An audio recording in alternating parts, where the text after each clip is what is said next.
Ikaw ang binuhat nga akong gihuwan, kung sa una wala pa ka makita. Karon sa una-una dili ka mawala, karon kitang duha usana. Ang pingan ko ang imong pagkikugma, uwanon man sa mga problema, dili makabuntok sa naglulok kong gugma. Everything yang diberitahu dari kawalan kebutuhan, terpatut mengenai perintah kuliman, dia akan menjumpai pengalaman kalian bahan.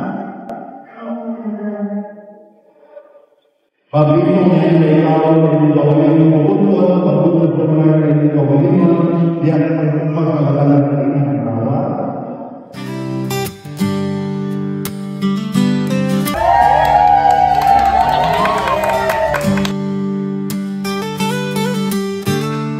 Sa tanang adlaw nga milabay, ikaw ra gyud ang gihandom sa akong kasing-kasing. Usa ka tinuod nga gugma akong gipangandoy, dili na mausab ang akong sad hangtod sa kahangturan.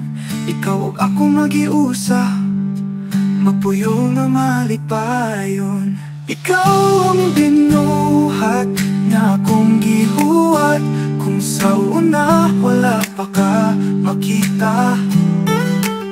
Karon sa una-una dili ka mawala, karon kitang duha usana. Ang pingan ko ang imong pagkikugma, uwanon man sa mga problema, dili makabuntok sa naglunok kong bunga.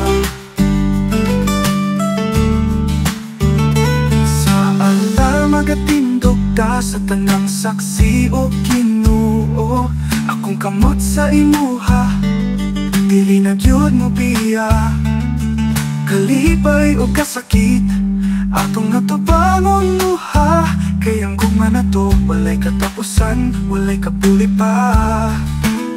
Kung moabot ang unos, kita maghugot o kakos. Give a word to describe the life of St. Augustine, it is conversion. Nagpasabot sa pagkakabig.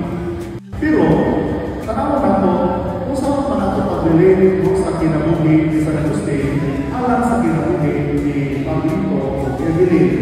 Buhat na akong gihuwat, kung sa una wala pa ka makita. Karon sa huna-huna dili ka mawala, karon kitang duha usana. Ang pingan ko ang imong pagkikugma, uwanon man sa mga problema, dili makabuntok sa naglunok kong gugma. Mauna sa kinabuhi ni Pablito o ni Evelyn, nindot na kada adlaw iliw ninyo ang usa-usa. Tanggamhanan, ikaw ug ako usana, dili na gyud mabulag pa hangtod sa hangtod gugma ko. Ikaw